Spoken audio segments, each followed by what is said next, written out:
오늘의 주제는 비종교인들을 위한 종교 수업입니다. 종교가 없는 분들도 신을 믿지 않는 분들도 마치 신이 나를 보호하는 것처럼 만들어 드릴 거예요. 오늘 영상 하나로.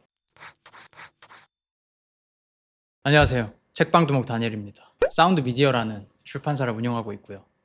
저는 알랭드 보통이라는 작가이자 철학자를 정말 좋아합니다. 발간한 거의 모든 책을 5번씩 재독을 했고 영어 원서로도 다 갖고 있습니다. 근데 개인적으로 책 더럽게 못 썼네 라는 책이 있어요. 바로 무신론자를 위한 종교라는 책인데요. 말 그대로 무신론자들도 종교라는 위대한 발명품을 이해할 수 있도록 자기만의 어조와 철학으로 설명해 놓은 책입니다. 근데 존나 별로예요.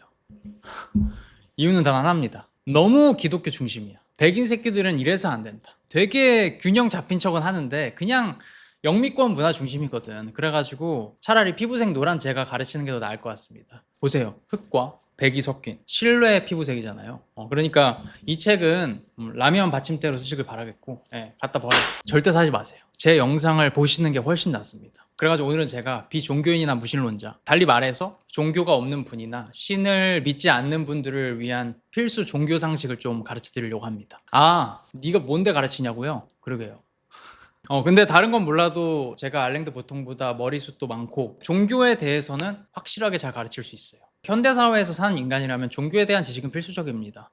종교 단체는 별로 필요 없다고 생각을 하지만 종교인들이 전승해온 교육적 관념들은 필요하다는 이야기예요. 어떤 삶을 원하시든 간에 현대인이라면 반드시 필요해요. 특히 세속사회에서 살아가는 사람일수록. 우리는 종교에 대해서 왜 배워야 될까요? 니체도 신은 죽었다고 말하는데 아니 이미 뒤진 놈을 왜 공부해야 될까? 실제로 우리가 품고 살아왔던 그런 종교적 가치들은 현대사회에서 힘을 잃었습니다. 우리가 살아남아야 될 자본주의 체제, 요거의 생존 메커니즘하고 종교적 가치가 더 이상 맞물리지 않으니까요. 당연한 거죠. 예를 들어서 근검절약하고 이웃의 재물을 탐내지 않는 도덕적인 태도가 작금의 사회에서 개인적인 생존과 충만한 삶에 도움이 될까요? 저는 아닌 것 같습니다. 왜냐면은 자본주의 하에서는 도덕성이 아닌 높은 가격이 곧 가치입니다. 시장 가격을 정하는 가장 중요한 기준은 도덕성이 아닌 수익성과 희소성이죠. 물론 아직도 다들 되게 도덕 윤리적인 척들 해요. 도덕성만큼 쉽게 나를 어필할 수 있는 도구가 없으니까. 어떤 기업이 도덕적이라는 이유로 주식을 매수하는 머저리는 없습니다. 이게 솔직한 심정이란 말이에요. 삼성전자랑 하이닉스 주식을 착한 기업이라서 사나요? 돈을 잘 버니까 사는 거지. 또 대가 없는 사랑, 자유로움을 나눠도 호의로 돌아오지 않고 호구 취급 당하기 십상입니다. 여러분들이 한번 당근마켓에서 무료 나눔 해보세요. 어디서도 볼 수 없는 시정 잡배들을 보실 수 있을 겁니다. 무엇보다 대한민국은 음주운전을 해도 무려 대통령이 될 수가 있죠. 하지만 그럼에도 불구하고 저는 종교 지도자들의 가르침, 신앙을 대체할 수 있는 인류의 밝은 등대는 아직 개발되지 않았다고 생각합니다. 사실 우리가 지금 배우고 있는 현대적인 자기개발법, 고전적인 지혜 모두 종교 기반이에요. 그래서 종교 단체는 필요 없지만 신앙에 대한 공부는 반드시 필요하다. 그렇다면 신앙은 뭘까요? 말 그대로 뭔가 절대적인 무언가를 믿고 다른 행위를 말합니다. 인간에게는 언제나 믿음이 필요합니다. 삶이 더 나아질 거라는 믿음, 어제 상처받았음에도 다시 사랑할 수 있을 거라는 믿음, 나는 사랑받을 만한 사람이야, 이런 믿음. 믿음 없이 인간은 단 한 발자국도 움직일 수가 없어요. 왜? 인간은 이해한 대로 믿는 게 아니라 믿는 대로 이해하거든요. 내가 뭘 믿고 있는지에 따라서 세계의 현상과 정보들이 재구성됩니다. 그래서 세상이 불공평하다고 믿는 사람은 그 근거가 되는 정보만 끌어당기죠. 또 내가 약자라고 믿으면 내가 약자인 증거만 보입니다. 어떤 사람이 나르시시스트라고 믿기 시작하면 그를 위한 근거만 눈에 보이는 게 인간이죠. 유튜브에 그런 컨텐츠만 막 보인다고. 즉 특정 관념에 대한 믿음은 사고와 행동에 강력한 기반으로 작용을 한다는 거죠. 그래서 더 쓸만한 관념을 믿으면 더 나은 삶을 살 수가 있는 겁니다. 어떤 것을 믿는지가 우리 인생의 방향성과 미래의 양태를 결정하니까. 그러니까 믿음이 무엇인지에 대해서 배워야겠죠. 더 정확히는 믿을 거면 더 나은 믿음을 가져야죠. 여러분들이 종교를 가지지 않아도 좋습니다. 저는 목사님도 아니고 신부님도 아니거든요. 교황청 관련자도 아니고. 저도 모태 카톨릭 신자지만 성당을 다니지 않아요. 근데 신앙심은 굉장히 단단하다. 카톨릭에는 신앙의 신비라는 기도문이 있습니다. 제가 아마 어린 시절에 엄마 손을 잡고 강제로 성당에 끌려갔을 때 이 기도문의 표현을 조금도 이해하지 못했지만 지금의 저는 신앙이 진정으로 신비롭다고 여깁니다. 왜냐? 특정 관념과 이미지의 실현을 강하게 믿으면 마법처럼 그곳에 당도했거든요. 아마 비종교인들 분 중 종교에 대한 반발심이 있는 경우에 대부분 신앙심에 대한 부정보다는 종교단체에 대한 거부감인 경우가 압도적으로 많을 거예요. 이해해요. 뭔가 부담스럽죠.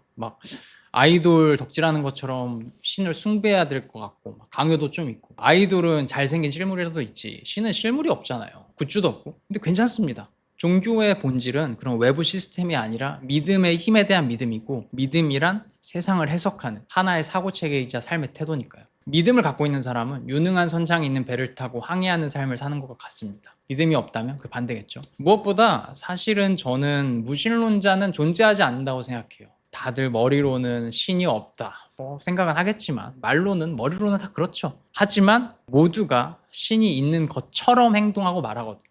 예를 들어서 최소한의 교육을 받은 사람이라면 도덕적으로 그릇된 일을 하면 죄책감을 느끼고 타인을 신경 쓰려고 합니다. 그러니까 절대적인 무언가가 날 지켜보고 있는 것처럼 살고 있다는 거예요. 그리고 이게 바로 신앙의 효용이다. 그래서 내가 어떤 믿음의 영향을 받고 있는지 정도는 아는 게 좋겠죠. 무엇보다 자기 개발적으로도 이점이 있습니다. 종교인들에 의해 전승되어 온 관념 체계들만큼 역사가 깊고 실용적인 지혜들이 없어요. 종교는 인간의 진보 정신을 담은 오래된 영혼의 지도 같은 거거든요. 그러니까 꼭 종교에 귀의하는 게 아니더라도 교육적인 목적으로 종교적인 가르침들을 배워보는 건 명백히 자기 개발적일 겁니다. 저도 개인적으로 참 의심이 많은 성격인데 종교적인 사유만큼 삶의 위기를 돌파하는 데 큰 도움이 되었던 도구가 없었어요. 그래서 여러분들도 저와 비슷한 유익함을 얻어가길 위한 바람으로 오늘 서구 종교, 동양의 종교를 분류해서 비종교인들, 무신론자분들도 쉽게 접근할 수 있는 삶의 지혜들을 소개해 보겠습니다. 일단은 저는 문화 사대주의자니까 서구 기독교부터 시작을 할게요. 한국 사람들이 영어를 배울 때 가장 어려움을 느끼는 지점이 어딘 줄 알아요? 바로 서구식 분류적 사고방식입니다.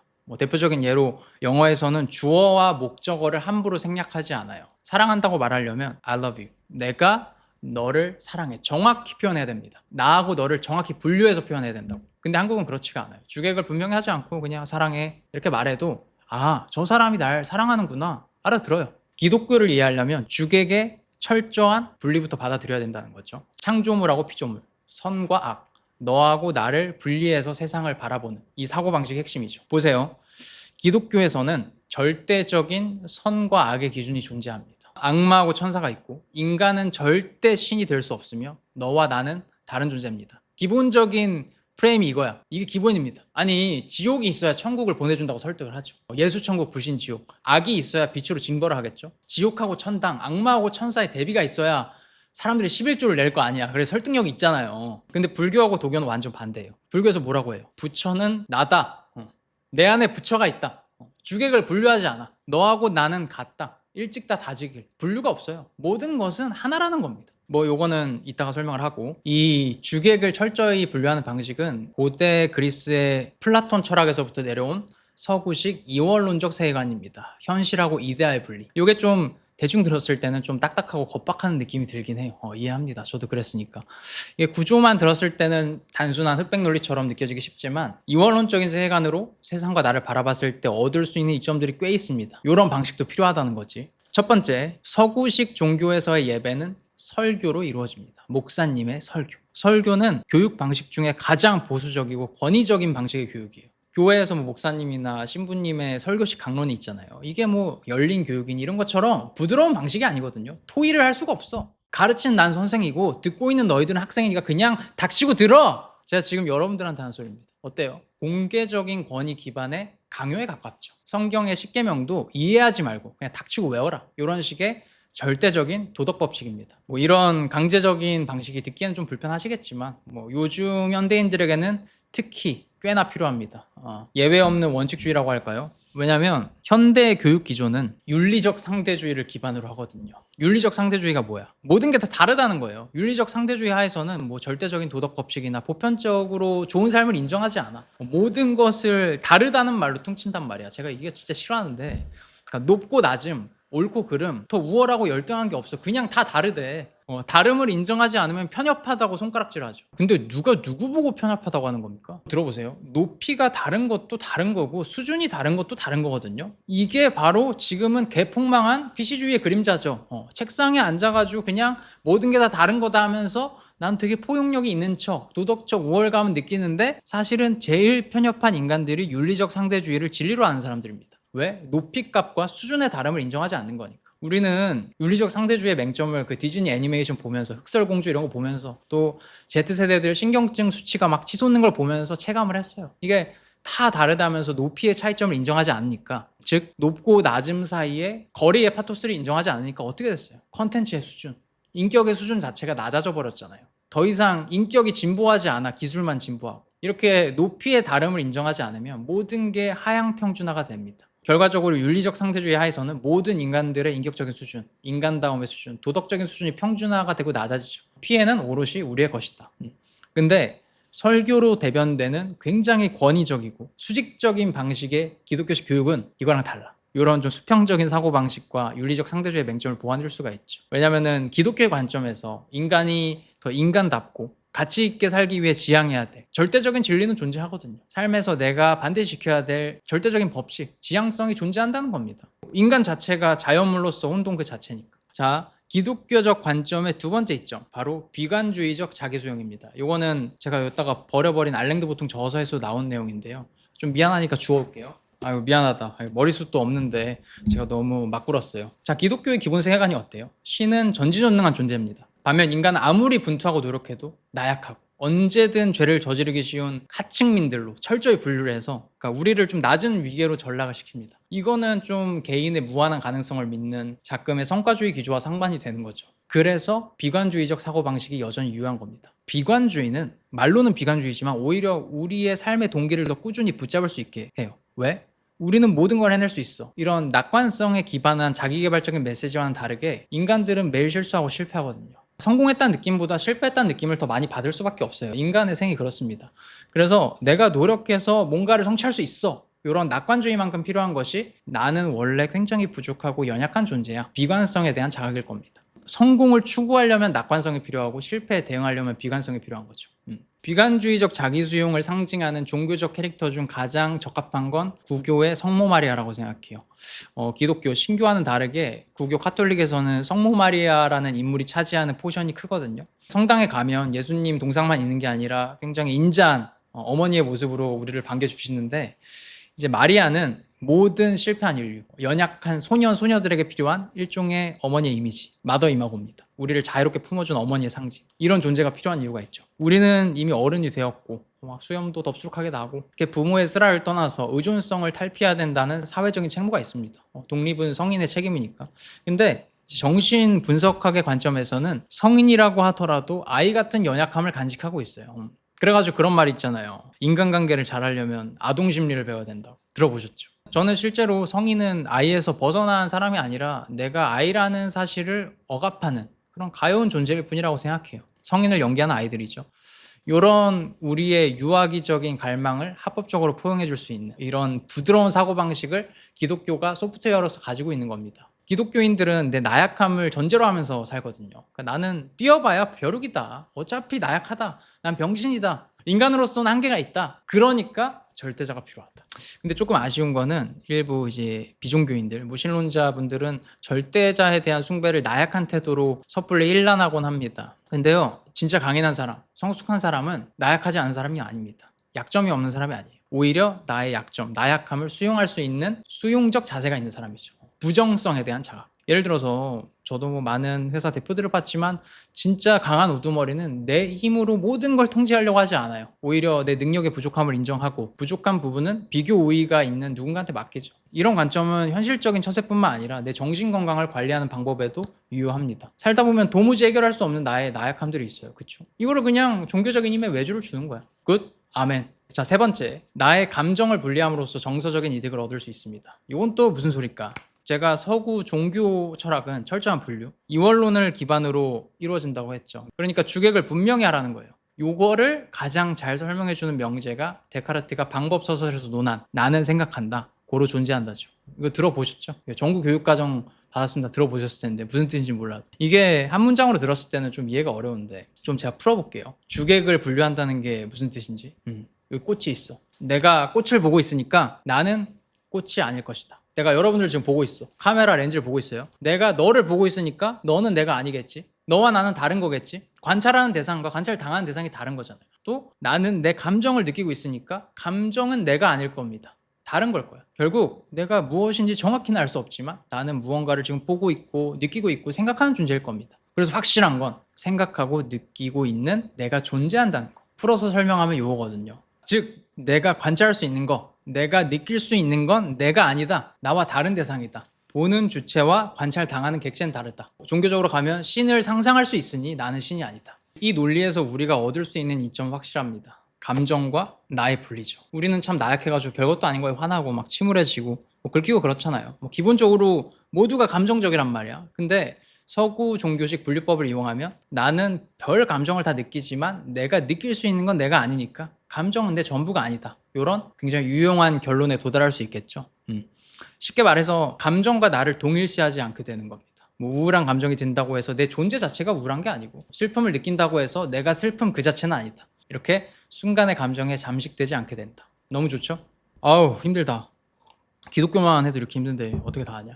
자, 기독교식 관념의 이점 마지막. 요거는 제 다른 채널 사운드 다니엘 채널에서 자주 설명했던 건데 바로 인간관계에서 이점입니다. 정신분석학자들은 건전한 인간관계에 적용되는 일종의 절대적인 진리를 하나 발견했어요. 뭐죠? 인간관계에는 적절한 거리가 필요하다. 근데 이게 왜 절대적인 명제에 가까울까요? 관계의 속성 때문입니다. 관계는 너하고 나, 철저한 타자 간에서만 이루어지는 행위예요. 근데 만약 구성원들 간에 적절한 거리가 없어서 너무 가까워져 버리면, 너무 가까워져서 하나가 돼버리면 어떡하죠? 관계를 해야 될 타자들이 소실이 되니까 더 이상 관계라고 부를 수가 없을 겁니다. 즉 건전한 관계를 유지하기 위해서는 너와 나를 분류하는 사고방식이 필요합니다. 나는 너를 보고 있고 너는 나를 보고 있으니까 우리 둘은 다르다.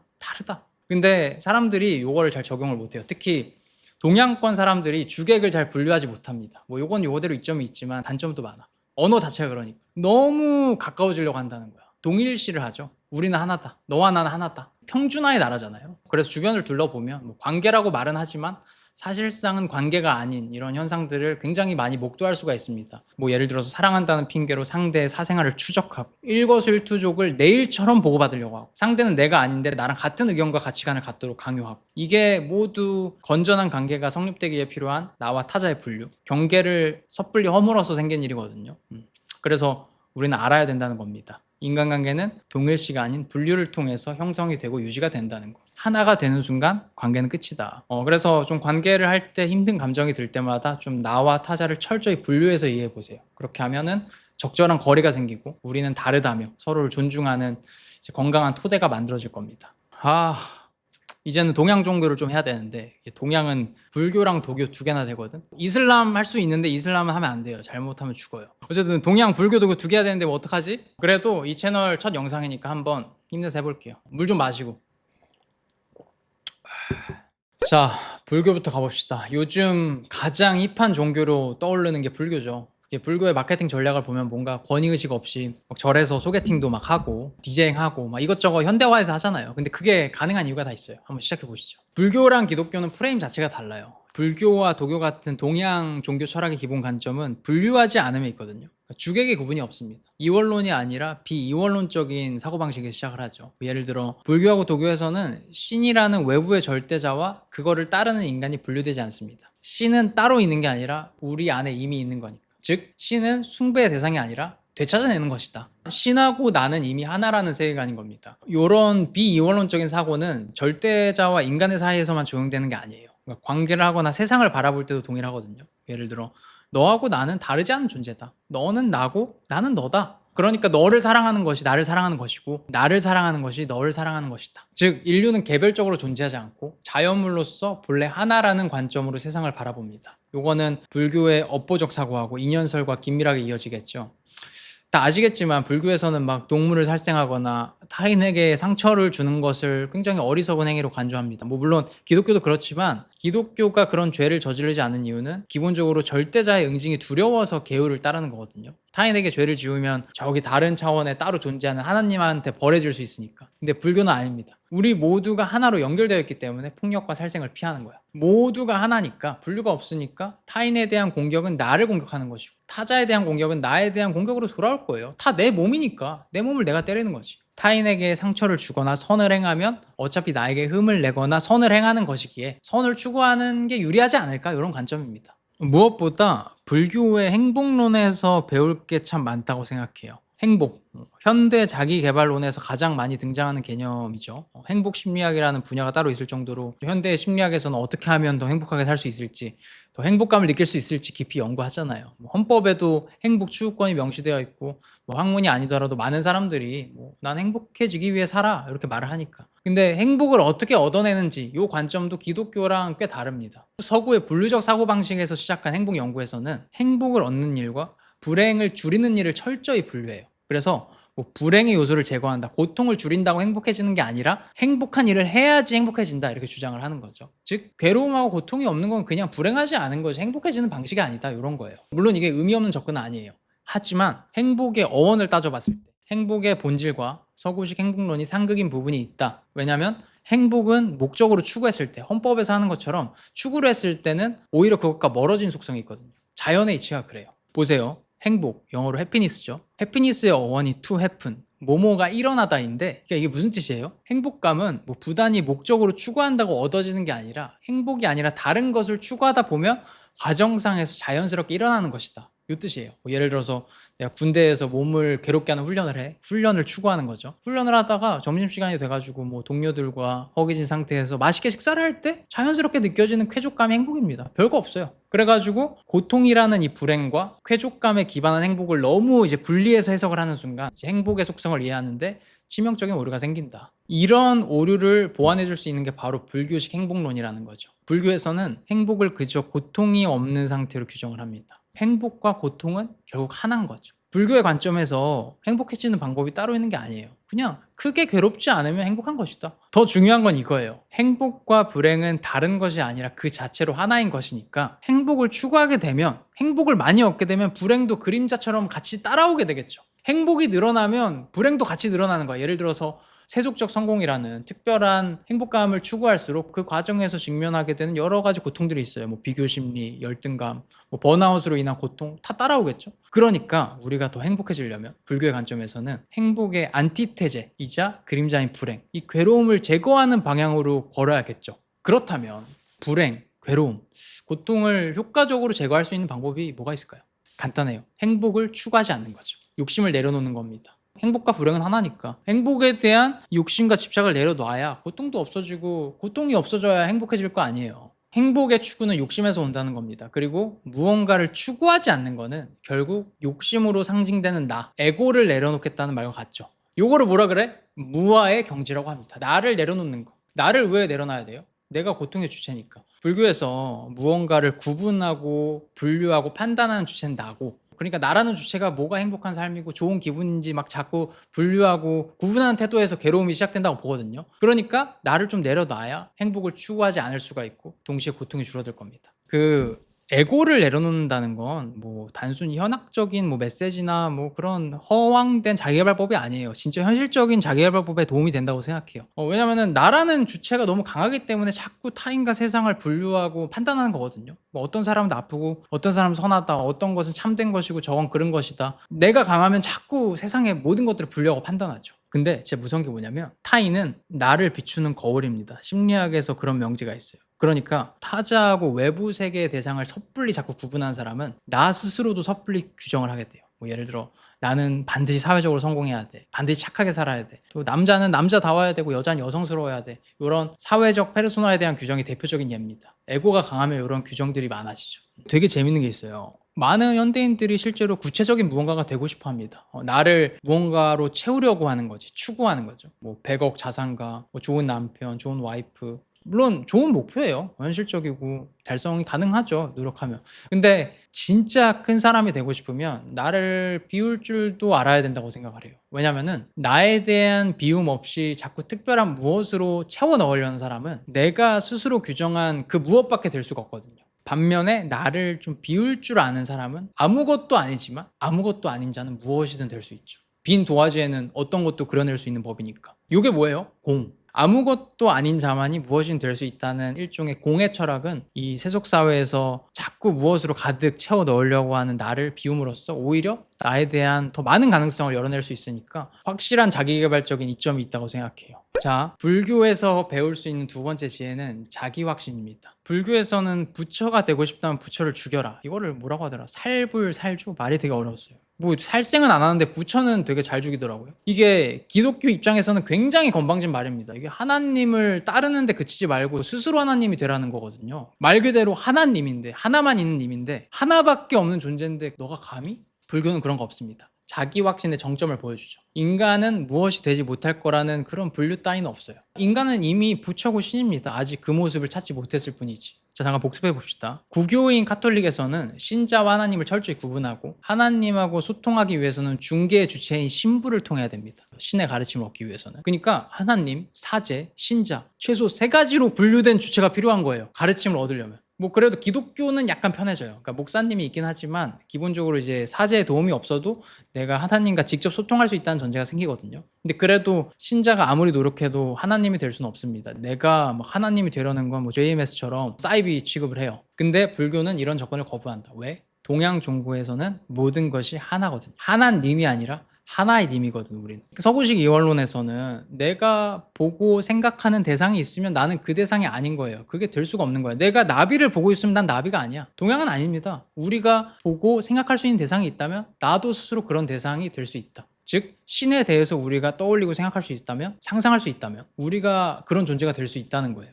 이런 관점을 되게 좋아해요. 칼융, 헤르만 헤세, 니체, 쇼펜하우어, 에리 프롬 이런 위대한 철학자들도 연구의 시작은 이원론에서 했지만, 서구식 이원론에서 했지만 결국 동양 철학 쪽 연구로 넘어가서 사상을 완성시켰거든요. 제가 알기로는 쇼펜하우어하고 니체는 불교성 애자들이었습니다. 그리고 뭐 칼융이나 에리 프롬도 마찬가지죠. 신은 내 안에 있다. 이것도 칼융이 그대로 한 이야기거든. 그거 왠 줄 알아요? 서구식 이원론, 기독교의 이제 분류적인 관점으로는 스스로 깨닫는 데 한계가 있거든요. 기독교적인 프레임에서 벗어나가지고 신앙심을 개인심리학적 교육 도구로 본다면 이 신앙심을 갖는다는 건 나에 대해서 알아가는 깨달음의 과정이라고 생각해요. 근데 기독교에서는 신자가 신이 되지 못하도록 스스로 온전한 깨달음을 얻는 일을 금기시로 해버립니다. 철저하게 분류된 시스템에서 신을 추종하게만 할 뿐 내가 막 도노 점수에서 내면의 신을 찾는 일을 금지한다는 거지. 그래서 저도 참 이게 모순적인 건데 깊은 신앙심을 갖기 위해서 오히려 종교단체를 멀리하게 됐어요. 전 성당을 안 가요. 종교단체가 나의 신앙을 방해하니까. 그래가지고 여러분들이 스스로 깨달음을 얻고 싶으시면 기독교적인 관점에서만 머무르시면 한계가 있습니다. 물론 기독교에서 말하는 것처럼 인간은 한계가 있는 존재가 맞습니다. 저도 항상 한계를 느끼니까.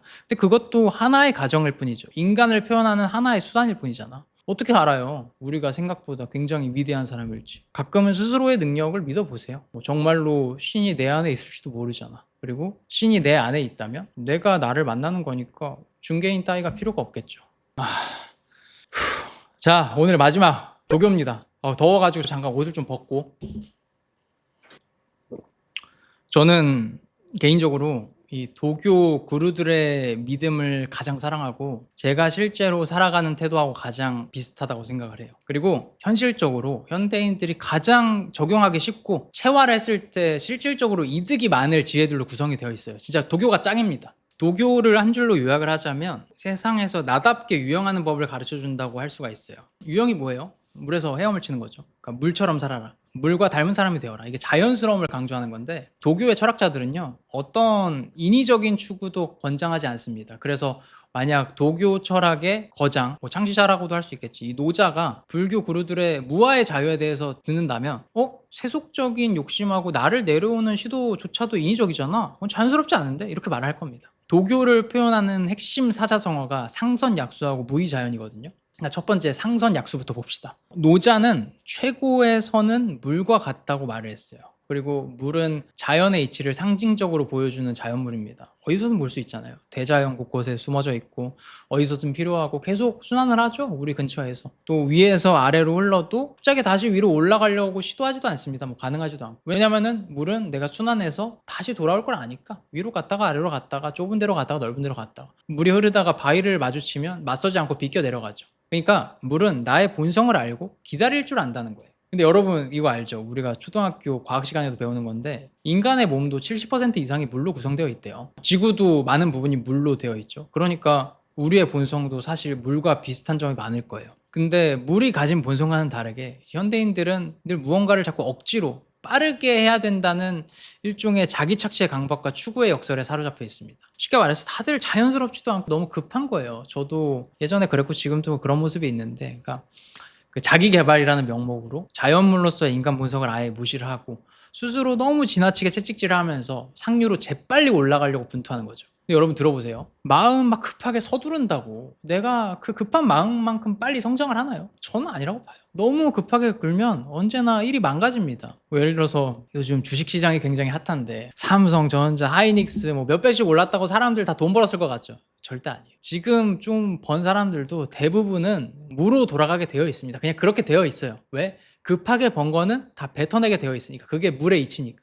포모라고 하죠. 내가 뭔가를 놓쳤다는 이제 두려움이란 뜻인데 나만 그 주식시장의 상승세에 못 올라타는 것 같으니까 같이 그냥 올라탄 사람들이 대부분이란 말이죠. 내 경로를 이탈해서. 근데 이런 식으로 성급하게 뭔가를 하면 물의 이치에 맞지 않기 때문에 결국 밑으로 흐르게 되어 있다는 겁니다. 그리고 돈만 그런 게 아니에요. 많은 분들이 막 마땅한 짝도 없는데 막 나는 솔로 이런 거 보면서 결혼 정년기라는 그 사회적 압박에 떠밀려가지고 성격도 잘 안 맞는 배우자랑 성급하게 결혼을 해. 뭐 이러니까 결혼 생활이 잘 될 리가 있습니까? 또 커리어도 그래요. 커리어 개발이 당장 필요한데 본업이 있는데 옛날엔 유튜브가 돈이 된다 이런 막 기사들, 의사, 하이닉스 성과급, 지금의 고소득에 혹해가지고 불나방처럼 직장을 넘나드는 사람들이 있죠. 그게 아니어도 막 질투해가지고 쓸데없이 이상한 단체나 만들어서 돈 달라고 떼쓰고. 근데 그러다가는 나이 40 먹고 또 굉장히 애매한 역량의 직업인이 되기 쉬워요. 화제가 될 때는 이미 늦은 거예요. 지금 들어가봐야 이득도 없습니다. 뭐 의사니 하이닉스 성과금이니 이득을 본 사람들은 그게 각광받지도 못할 때 예전에 진입한 사람들이거든요. 뭐 취미도 그래요. SNS에서 막 또래들이 골프 치니까 내가 평소에 생각하지도 않던 스포츠 즐기다가 막 수백만 원 쓰고 하는데 3개월 뒤에는 하지도 않죠. 결국 골프백에 먼지만 쌓여가는 겁니다. 이런 모든 현상들이 결국 물처럼 좀 자연스럽게 관조하지 못하고 느긋하게 때를 기다리는 태도를 배우지 못해서 그렇다. 이게 정말 좋은 게 도교에서는 막 세속의 가치를 부정하거나 금욕의 삶을 추구하라는 뜻이 전혀 없습니다. 세속의 가치를 부정하지도 않지만 그것에 매이지도 않는 물의 소요유적 자질에 대해서 논하는 거예요. 쉽게 말해서 이거야. 세속 사회에서 돈이 필요해? 그럼 열심히 벌어, 필요하면.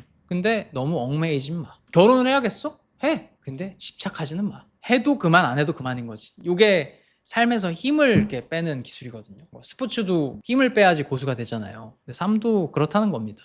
힘을 빼야지 삶의 고수가 될 수가 있다. 힘을 빼고 그저 기다리는 거예요. 물처럼. 물이 흐물흐물하니까. 그러니까 삶에서는 물이 최고의 스승이 되는 거죠. 물은 자신의 고유한 기질을 알아채고 상황을 관조할 줄 압니다. 또 지금은 낮은 곳으로 내려갈 수 있지만 결국 다시 흘러 돌아올 것을 알기 때문에 묵묵히 기다리고 결국엔 다시 높은 곳으로 올라가겠죠. 기다리며. 그래서 이제 우리 본성에 있는 물의 형상을 되찾는다면 기다릴 줄 아는 여유가 생길 거예요. 그렇게 되면 더 합리적인 투자를 할 수 있을 거고 직업적인 역량도 늘어날 수 있고 성격이 잘 맞는 배우자와 결혼할 수 있지 않을까 싶고요.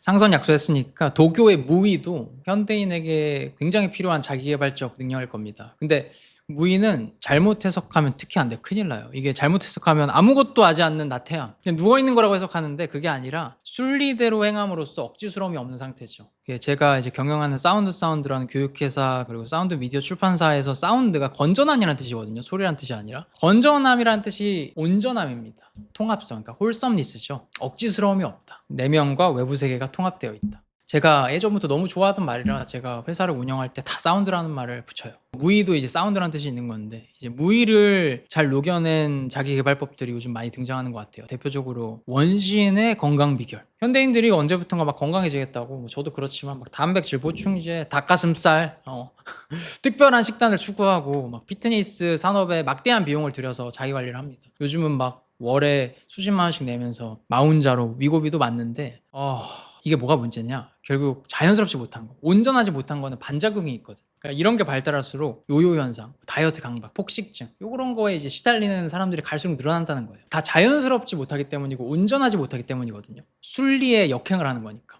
여러분, 다이어트 식품 시장과 피트니스 산업이 거대해질수록 오히려 비만율이 높아졌다는 사실을 아시나요? 이게 그 유명한 비만의 역설입니다. 역사를 돌아보면 뭐 다이어트 상식했던 거 아무것도 없었던 원시인들이 다이어트를 제일 잘했어요. 체중 관리? 그런 게 어딨어. 노력하지 않아도 비만인 사람이 없었습니다. 원시인들의 건강 비결이 뭐죠? 그냥 배가 고플 때 먹고 인공적인 기술로 정제되지 않는 자연스러운 식사를 했습니다. 또 해가 지면 잠을 자고 해가 뜨면 하루를 시작했을 거예요. 어느 정도의 육체 활동도 매일 보장이 됐을 거고요. 이게 무의의 힘이죠. 되게 웃기지 않아요? 우리는 돈을 내가지고 우리의 무의를 망쳐놓고 다시 무의를 찾기 위해 돈을 낸다. 저는 개인적으로 자본주의 좋아하긴 하지만 반작용도 참 많은 것 같아요. 자, 마지막 도교에서 가장 중요한 상징이 뭔지 알아요? 이거 우리나라 국기에도 있어요. 뭐야? 태극무냐. 태극 문양은 서구 기독교의 이원론적인 사고방식하고 대척점을 이루는 통합적인 사고방식이 스며들어 있습니다. 이게 진짜 동양 철학의 대장이에요. 태극 문양 한번 살펴보세요. 보면은 이제 빛과 어둠이 하나가 되어가지고 온전한 원을 이렇게 그립니다. 또 흰색의 양 안에 검은 점이 있고 검은색의 음 안에 흰 점이 있죠. 그러니까 모든 것은 다 하나로 연결되어 있고 서로를 품고 있다는 뜻인데, 다 순환한다 이런 뜻인데, 서방 선진 국가들의 국기에서는 그 태극 문양을 찾아보기가 힘들어요. 왜일까요?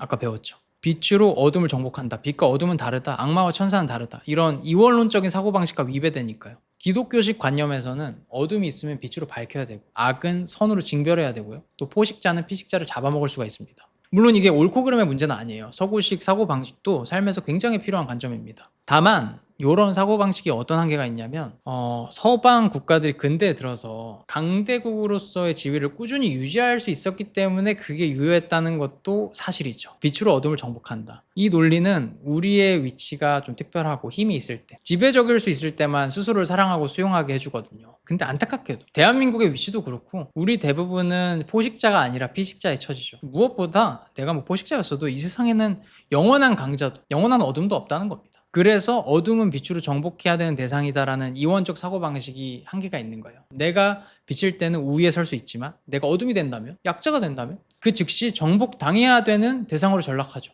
그러니까 내가 선일 때는 악한테 의지될 수 있지만 내가 악일 때는 선에게 징벌당할 겁니다. 근데 우리 모두는 이제 동양적으로 봤을 때 선악의 혼합물이거든요. 그러니까 선할 때도 있고 악할 때도 있고, 또 누군가에게는 선이지만 누군가한테는 악일 겁니다. 이게 자연의 진실이죠. 이때 도교의 관점이 필요하다. 도교에서는 강한 것, 귀한 것, 빛나는 것만큼 뭐 천한 것, 악한 것, 추한 것, 뭐 어두운 것, 이 모두 이 세계에 필요한 존재라는 자연스러움을 인정을 하거든요. 도교의 사고방식이 우리에게 주는 메시지가 명확해요. 우리 모두가 선과 악, 빛과 어둠, 귀함과 천박함이 얽힌 불완전한 처지라는 거. 그러니까 세상하고 타인을 섣불리 판단하거나 분류하지 말자는 것이고, 심판하지 말자는 것이고, 또 나 자신의 부족함, 어둠, 악도 용서하자는 거예요. 모두 다 같은 처지니까. 그리고 우리가 비칠 때 교만해지지 않고 또 어둠 속에서 헤맬 때 쉽게 절망하지 않을 수 있는 이유도 이 태극 문양에 있거든요.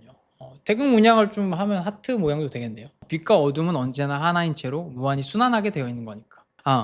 여러분 그거 아세요? 현대 심리학에서도 이제는 동양 철학의 이런 관점을 주요하게 활용합니다. 대표적인 게 뭐냐면 강점과 약점은 하나다. 성격 유형에 쓰는 거지. 제가 교육하고 있는 분야 중 하나인 강점 코칭에서도 이 세계관이 주요하거든요. 저한테 이제 온라인 코스나 이런 거 수강하신 분들은 이게 뭔 소리인지 바로 알아요. 이거 뭔지 궁금하시면 고정 댓글 참고하시고, 강점과 약점을 합쳐야 성격이 되는 거거든요. 뭐 예를 들어서 공감 능력이 뛰어나가지고 타인의 감정을 섬세하게 읽어낼 수 있는 사람은 정서적으로 굉장히 예민하다는 약점이 있다는 거예요. 또 책임감이 강하고 남성적인 사람은 그에 맞는 그림자인 오만하고 독단적인 구석이 있을 것이고, 포용적이고 여성스러운 사람은 우유부단한 구석이 있습니다. 근데 이 단순한 태극의 원리를 모르는 사람들은 어떻게 살아요? 타인에게 독단적이라는 피드백을 받았다는 이유로 내 성격 자체를 고치려고 분투를 합니다. 누가 좀 뭐 나르시시스트라고 욕했다고 나를 막 검열하기 시작해. 너 왜 이렇게 나르시시스트 같아? 왜 이렇게 자기중심적이야? 그렇다고 나 잘못했나? 검열하는 거죠. 성격을 암세포처럼 받아들이고 제거하려는 거예요. 근데 이게 아니거든요. 진실이라고 하면 독단적일 수 있게 책임감이 강할 수 있는 것이고, 책임감이 강하기 때문에 독단적으로 보일 수가 있는 겁니다. 그래서 성격의 어두운 부분을 그냥 무지성으로 악으로 여기고 제거하려고 하는 순간 나만의 색깔, 빛도 함께 없어질 것이다. 즉 성격 또한 자연스럽게 물처럼 이렇게 수용해야 될 대상이지 빛으로 막 제거해야 될 어둠이 아닌 거예요.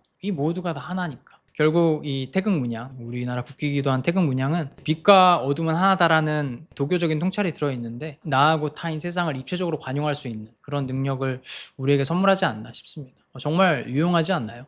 자, 이렇게 오늘은 이제 알랭드 보통이 책을 더럽게 못 써가지고 머리숱이 더 많은 제가 비종교인들을 위한 필수 종교 상식을 공유를 드려봤습니다. 들어보니까 어때요? 여러분들이 지금까지 배운 뭐 삶의 지혜들, 뭐 자기 개발적인 통찰들 중에 제가 오늘 말한 종교 상식이 기반이 되지 않은 게 아무것도 없어요. 그럴 거예요. 기본이에요. 종교인들에게서 전승된 사고방식이 기본 베이스거든요. 그리고 여러분들은 이제 어떤 유의 종교적 지혜가 본인과 잘 맞을지 생각을 해보세요. 저는 개인적으로 기독교의 분류 방식을 베이스로 해서 도교의 물 같은 삶을 추구합니다. 이 방식이 제 기질하고 잘 맞아요. 솔직히 불교는 잘 안 맞아요. 듣기는 좋은데 저라는 사람과는 그런 소프트웨어가 호환이 되지 않더라. 왜냐면은 저는 일생을 극도의 에고이스트로 살아왔고 그런 방식으로 행복해졌기 때문에 저는 나를 가득 채운 채로 자기 중심적으로 에고를 가득 채운 채로 살고 싶고 저를 뭐 바꾸고 싶지 않아요. 근데 뭐가 잘 맞는지 알려면 일단 나를 알아야겠죠. 그러니까 내가 물인지 뭐 바람인지 나무인지 알아야 될 겁니다. 그러니까 한번 스스로 생각해 보세요. 제가 뭐 오늘 말한 이 모든 걸 체화라는 뜻이 절대 아닙니다. 열반하실 거 아니잖아. 여튼 종교에 대한 오늘의 짧은 제 지식과 지혜들이 도움이 되셨길 바라겠고, 오늘 영상 마음에 드셨으면 뭐 알림 설정이나 하이프 버튼 같은 보시를 좀 행해 주시는 것도 좋은 선택지가 되지 않을까. 선을 행하시면 돌려받으실 거예요. 그리고 오늘은 이론편이었거든요. 다음에 올릴 이제 몇 개 영상들은 오늘 배운 이제 종교적인 이론들을 좀 더 와닿게 적용을 해보려고 합니다. 진격의 거인이라는 애니메이션 장면에서 도출해서 설명을 해볼까 생각 중인데, 다음 영상도 기대해 주시고, 오늘 책방은 샷다 내리도록 하겠습니다. 다음에 봐요.